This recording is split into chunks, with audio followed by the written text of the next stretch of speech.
Housing Development Progress. Number one and the best. Housing Development Progress. Number one.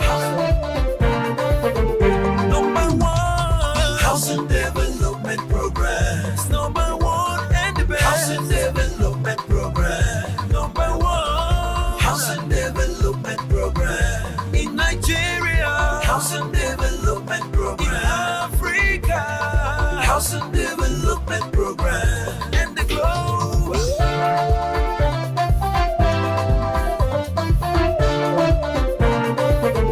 Number one, Housing Development Program.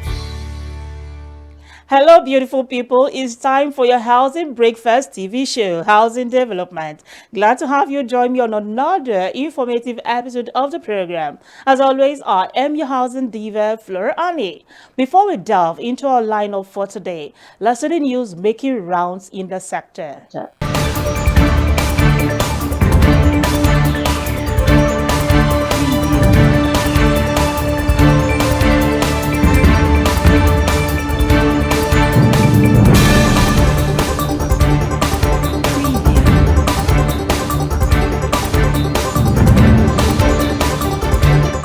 The Housing Development Advocacy Network, HDAN, has appealed to the Federal Capital Territory, FCT Minister, Nyesom Wike, to reconsider the ongoing demolition of housing estates in Abuja, saying it amounts to colossal waste amid the harsh economic situation. The Executive Director of HDAN, Fesadeb, says he is advocating for a confiscation and repurposing approach which would see properties redirected towards essential housing needs rather than demolition. Adebayo warned that the ongoing demolitions would harm developers and homeowners, could dampen real estate investment in the FCT and potentially have ripple effects across Nigeria's economy.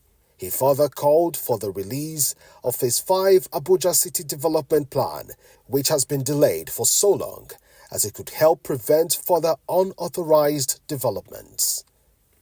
Due to the continued escalation of building materials prices and other economic variables, the increase in construction costs has spiked housing prices remarkably. Against this backdrop, experts are canvassing for backward integration in the construction industry and capacity development to produce and supply building materials within the country. With the construction cost hitting the roof due to inflation, built environment operators are seeking the federal government's implementation of the National Housing Policy on using indigenous building materials for housing design and construction.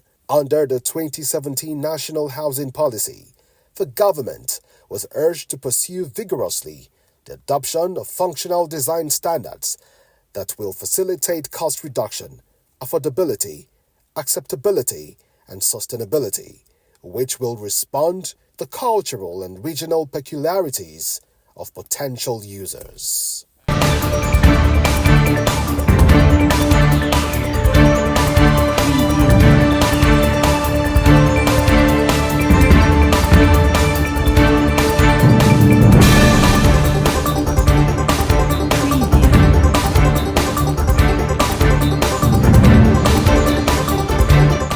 To read the full details of the news and more, do well to visit www.africanhousingnews.com. Land grabbing and land speculation have emerged as pressing issues in Nigeria, significantly impacting the real estate sector, local communities, and the economy. As the population continues to grow and urban areas expand, the demand for land has surged, leading to conflicts and challenges related to land ownership and use. In this interview coming up, Town Planner Umar Shuiab, a former coordinator, Abuja Metropolitan Management Council, says demolition of illegal structures is a necessary evil. You cannot discuss the issue that is happening now in Lugbe without knowing the real foundation of the planning of the city. What is that foundation? Abuja City is planned to develop in phases. Originally, 4 phases. Phase 1, Phase 2, Phase 3, Phase 4. So all those areas that are mapped, Phase 1, Phase 2, Phase 3, Phase 4, land allocation has been exhausted. despite the fact that infrastructure was not provided, but people are looking for land in Abuja, helter-skelter, so that the available areas that are laid out by the authority for allocation become exhausted in all the phases. So it becomes necessary. People are still looking for land. If only for the authority to think of, okay, it's possible for us to go up to fifth phase, to start planning for phase 5 of the city development. And there is an area that ab initio was not supposed to be within all these phases, but it has been found to be suitable for adoption as phase 5 of the city development. If you look at the stretch of land from the city gate that goes along the airport expressway, passing through Bay to the airport junction to Giri, it has now become urbanized. In all cities of the world, the airport roads are areas that are prime. So in Abuja, because we do not initially consider these areas to be within either phase 1 to phase 4, that area that now becomes prime is amenable, suitable for planning the phase 5 of the city. There are economic implications. At times, a decision is always made even if a development is illegal. But it has been found out that it is not encumbered. There are issues. A development could be encumbered by a prior allocation. Okay. In a layout, it's possible that where that illegal developer developed, it's possible that is an approved layout in that area. And other people have been allocated. Anybody that has his legal document, you will never agree. You will always make sure that he has his right. Yeah. So he always complain. If you are changing the area for anybody, it should not be the person that is legally owning the allocation to that area. Okay. To be fair, this man is a local developer. Just because he was fast enough, he went and developed. But he did not develop without, okay, he developed without approval, without any approval. This man refused to develop is just because the area has been declared a planning area. Not because they don't want to develop plot. But since it has been said that the area is declared a planning area and all development must stop until this planning has been completed, this man is obedient. Now, is it fair to say, okay, you are the one that is obedient, should be the one to be replaced? It's not fair. Let the illegal person be the one to be replaced. And the authority must be fair and give right to those who really require right. If land is not encumbered, yes, it has not been allocated to anybody, so they can decide, okay, you pay. There are some development, some development that are done illegally in order to reduce economic loss. If it is found out that no any other person's interest is infringed, the authority will charge the illegal developer contravention charges. Okay. Yes, you contravened illegally. We're not going to allow you to go along with it, but you are going to pay some charges because nobody's right is infringed. Pay us contract and we'll allow you to continue. But with necessary adjustment in order to make sure that you become compliant now. So you see, demolition in that area, in that case, has been some sort of escaped. You have now no longer going to demolish the place because you have rectified whatever challenge. And definitely, of course, people like that would always want to pay the contravention charges rather than losing their own Of course. It is not our responsibility to fight those people on the street. So, if anybody brings all these lands to you, first of all, if you are interested, we are not saying that you should not patronize. If you are to collect get the proper flyer, findings, okay? go and make your investigation. If you investigate and find out that there is building plan approval, that is, first of all, the title is genuine. Secondly, there is building plan approval without any challenge. You can go approach them and buy. But I'm betting you, many of them do not have approval. Many of them will just go continue selling the land, and then whenever challenge comes, they leave you to face the challenge. You are already giving them their money.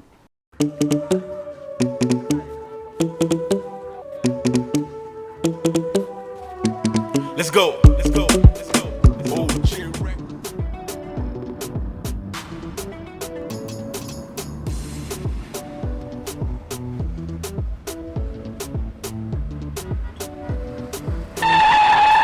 Huh? What is it again? Oga, and they drive this car, my mind no dey. My landlord is on my neck. Your landlord again. I thought I have told you this before. Get a mortgage, register with NHF scheme, and get a home up front. What is so difficult about this? Oga, I will do just that. See, I will shame that my landlord. Mortgage. At the Federal Mortgage Bank of Nigeria, everyone deserves a home. Town planner Umar Shuiab, the former coordinator of Abuja Metropolitan Management Council. So glad you're still with me. A certificate of occupancy, also known as a CFO, is a document issued by state government in Nigeria to landowners and property buyers as a legitimate proof of ownership. This document also spells out what the land can be used for: residential, commercial, or mixed development. On Voices on the Street today, let's watch as Nigerians narrate their experiences and processes involved in acquiring the CFO.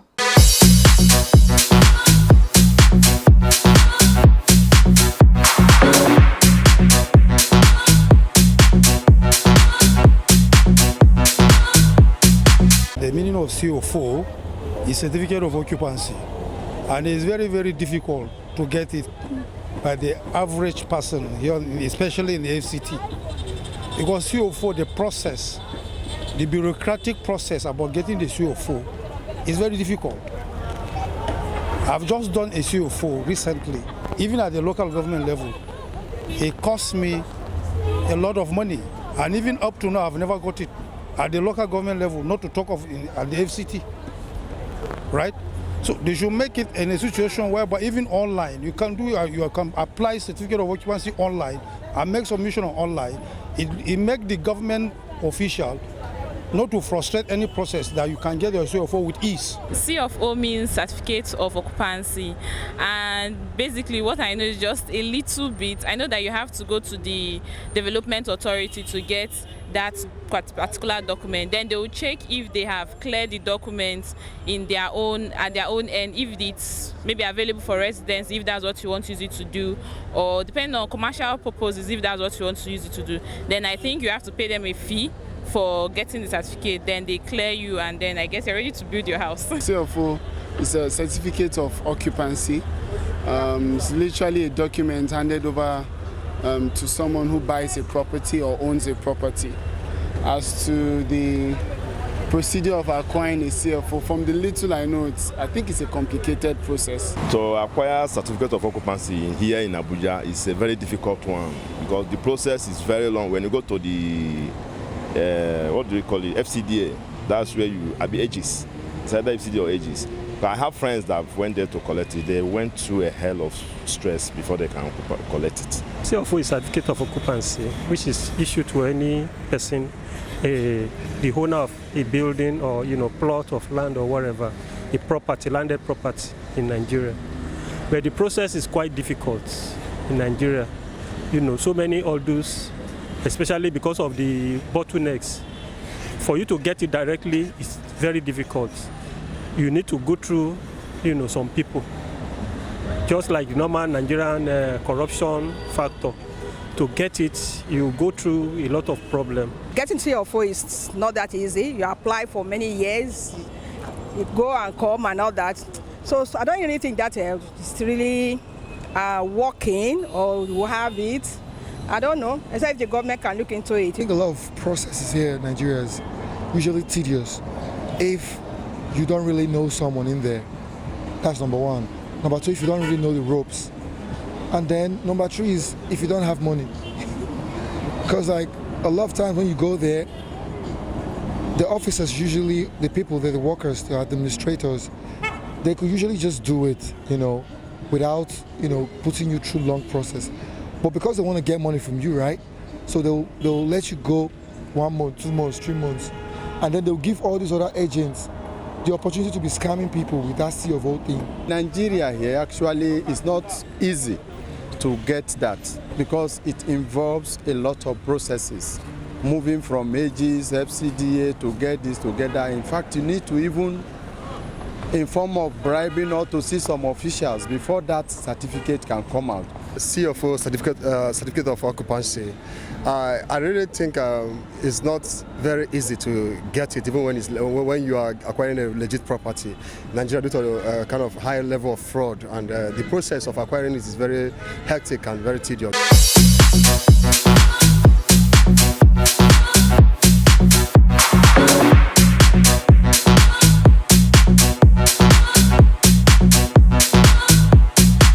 Voices on the street there, Nigerians explaining the cumbersome procedures in obtaining the certificate of occupancy. We do hope the relevant agencies are watching and will do the needful to make the process of obtaining CFO less cumbersome. Coming up next, Dr. Biodun Adedibe, the founder of BAA Consult, will be enlightening us on the effect of the tax reform bill on the real estate sector. These 4 executive bills are currently before the National Assembly. What are the implications of the reforms for real estate stakeholders? That's the way I put it. And I identify the stakeholders in 3 categories. The first category, real estate brokers. And of course, I did take into account here developers, because for developers, they are basically in business. So all basic rules relating to corporate income tax, we apply to them. And of course, the provisions of withholding tax deductions and the rest of them. Now, so that's why where I have brokers will apply to anybody within the build space who is doing business as registered business. Number 1, just 3 things I pull out there. Number 1 is that withholding tax deductions and remittance are now gazetted with applicable rates. It's an official gazette issued, Gazette number 168, volume 111 of 2nd of October 2024. So the rates are already gazetted, all right? But there's also a provision in the reforms that talks about payment of capital gains tax should be made within the 10th day of the succeeding month. And why I pick this out is because somebody bought a property for, let's say, 25 million, just for the sake of compensation. Then, in terms of expenses, let's say about 7.5 million to renovate it. That brings the cost to 32.5 million. We now put it in the market and sold it for 45 million.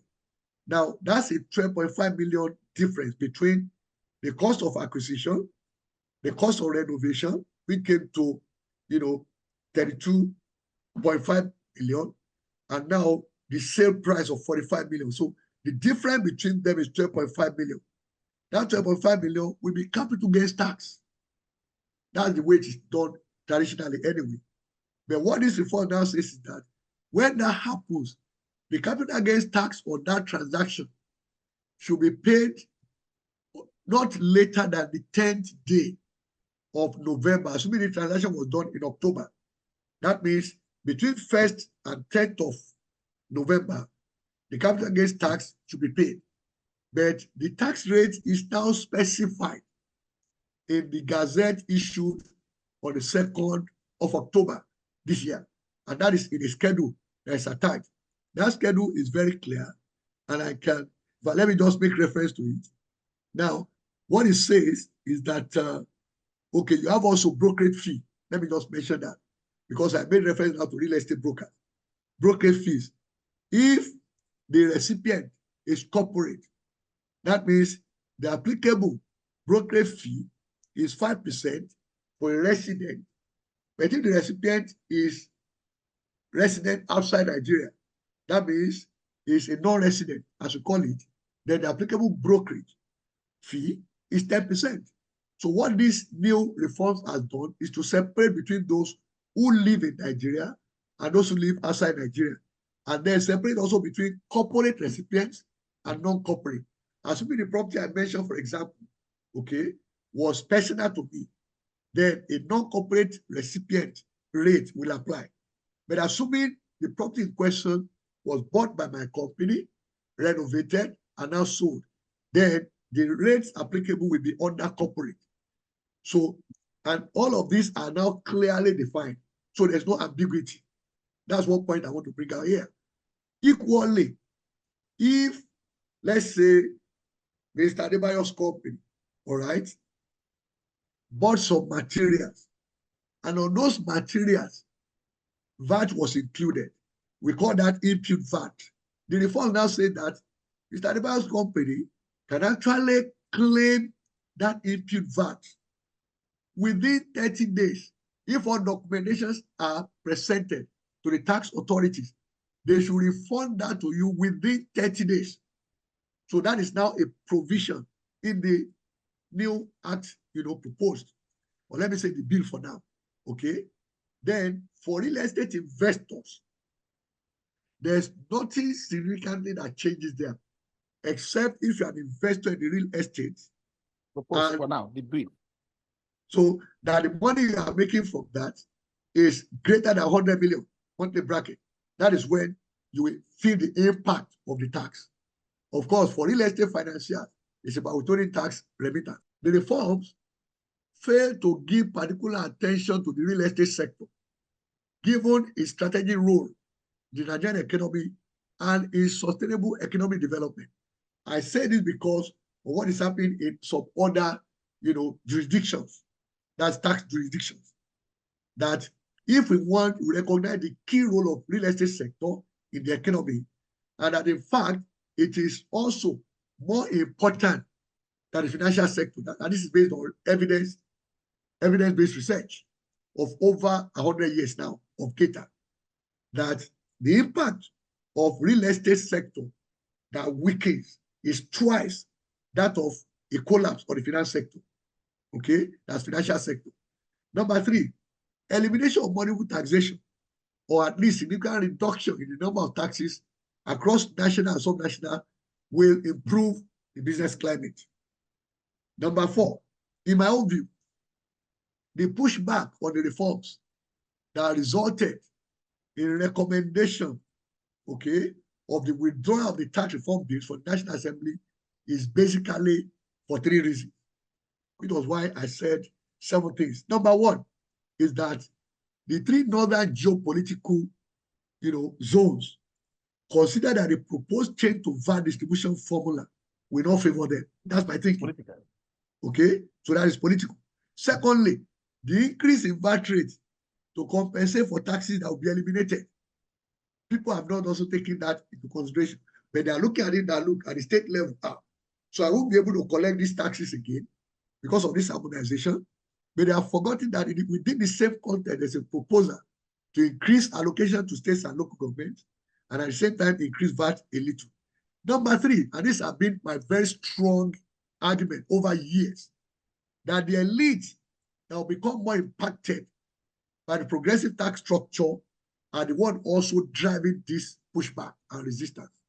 So, and I think that is the element of progressive taxation that most actors in Nigeria are not comfortable with. Hi, I'm Bob Weinsheng, CEO of iBuild Global. Keep watching the Housing Development Program.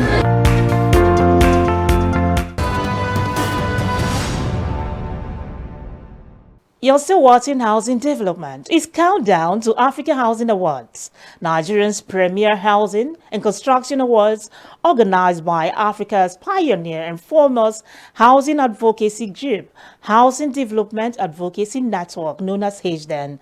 Now, this award is aimed at celebrating the excellent achievement of individuals and companies in the housing and construction industry. The award helps put major players of the housing and construction industry on the global stage, recognizing and celebrating top performance within the industry who have made significant contributions to the sector under the year in review. During the glamorous event, deserving individuals who have contributed immensely to the development of affordable housing will be inducted into the Affordable Housing Hall of Fame. Nominations and votings are ongoing right now via the website www.africanhousingawards.com.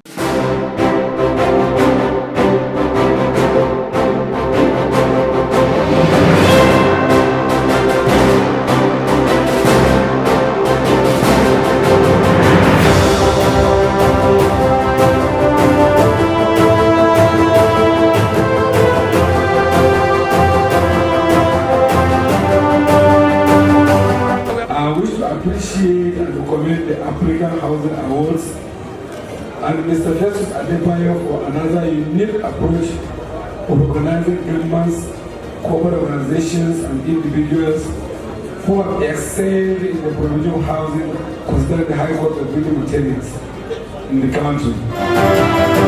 The organizers of this event have been doing very, very well in encouraging brands like us and a lot of other companies. So well done. Really, really exciting. That's really hard.